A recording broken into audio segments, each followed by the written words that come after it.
Have you ever been to an unplanned holiday? As young people, you must have a taste for all this. A certain taste for adventure, for thrill. I hope you are not already driving cars. Please, as young people, and if you have too much money, go ahead and buy a super bike, but don't buy a car. Pick up your bike and then go away somewhere unplanned. Try that. It's a challenge and see what happens. Once you get a taste of that, living freely, living without the structure, the bondage of a plan, you will just not like to plan. You will say, I am going, come what may, देखा जाएगा. Sing it, breathe it, and then forget the words. If it is really worth it, it will evaporate. It will, in a word, sublimate. It won't stay, gone. It would leave its essence behind and disappear. Magically, even after disappearing, it never disappears.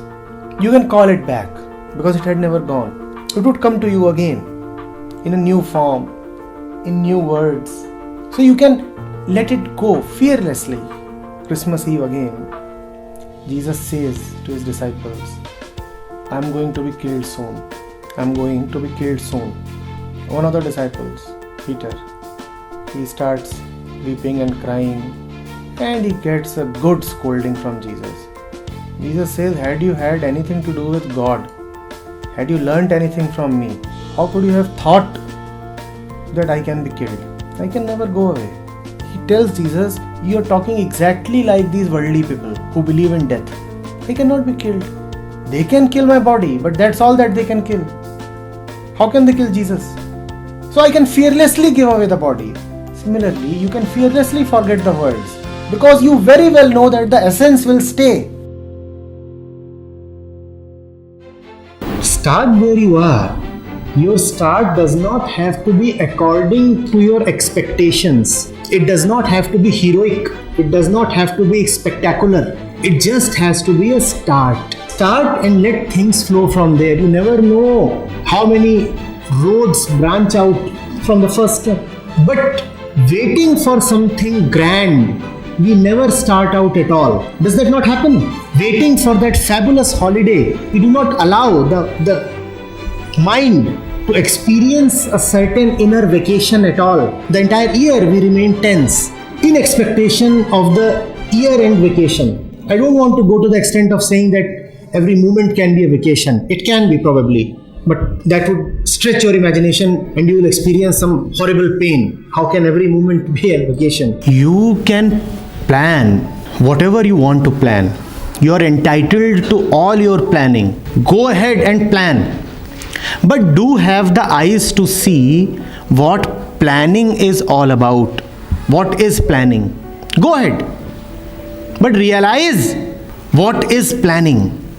In your realization, whatever you will do would be wonderful. But do we understand planning?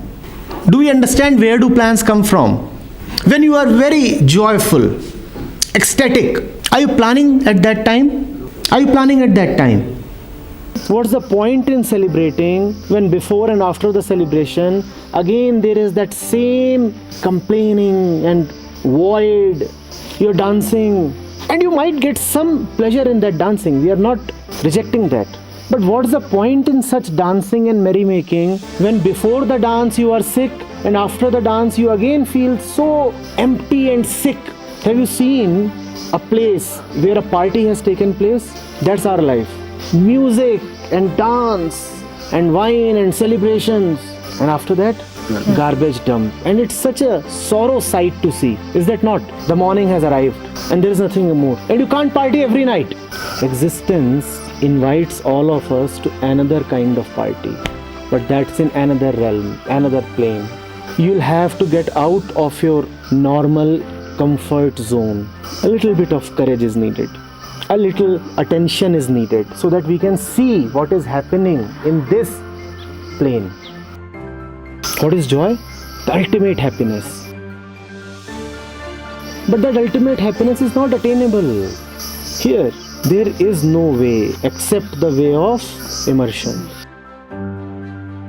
All your other ways are located in the dualistic plane. Your most intellectual ways, your most scientific ways, your most clever ways, whatever they are located in the dualistic plane. Those ways cannot help. There is only one way, only one way, only one road. No other road will take you to the highest happiness. Is that becoming clear?